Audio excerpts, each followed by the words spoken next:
जे सुद्धा बांधून रोज आज साईडवर पाहिलं तर आपल्या अशी पाणीच नव्हतं प्यायले. तर आता चाललो पाणी आणाले. तर मग पाणी आल्यानंतर आम्ही साईडवर काम करणं चालू करणार आहोत, कारण की आमच्याशी पाणीच नव्हतं. म्हटलं एकदा खाली उतरलो पाणी घेऊन आलं तर मग खाली उतरायचं काम नाही आपल्याला. तर आता चालू मी पाणी आणणार नाही बा. आता किचनचे पल्ले ट्रॉल्या लावून राहिलो.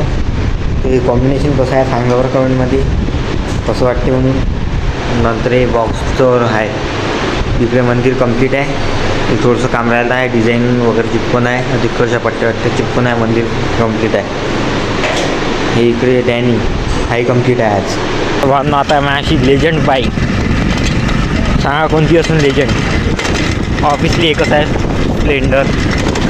तर आता रोशनदादाला अमरावतीला त्यासाठी मी हे स्प्लेंडर घेऊन चाललो रोशनदादासाठी. तर बांधलोय पा डिझाईन लावले मंदिराने. मंदिर झालं आहे आपलं कंप्लीट. आता मंदिर कंप्लीट आहे. इकडे दरवाजा कंप्लीट आहे, डायनिंग टेबल कंप्लीट आहे. तर आता मी गावले मस्त, कारण की आपलं उद्या आहे हनुमान जयंती. उद्या दिवशी आपल्या टाकायचं आहे घरी लेऊट, कारण की आपल्या घरचं काम लागणार आहे. तर उद्या हनुमान जयंती आहे, तर लेऊट टाकून द्या म्हटलं. तर आता चालू मी गावले. चालू मी गावाले. ते लावली चाबीले गाडी. तर तुम्हाला माझे ब्लॉग कसे वाटते का नक्की सांगा. मी घरी पोचतो पण तुम्हाला फॉलो करून घ्या. जर यूट्यूब पाहता तर सबस्क्राईब करत धन्यवाद. पुढच्या ब्लॉगमध्ये बाय. करणार बा फॉलो काय विचार करून राहिले. बाय.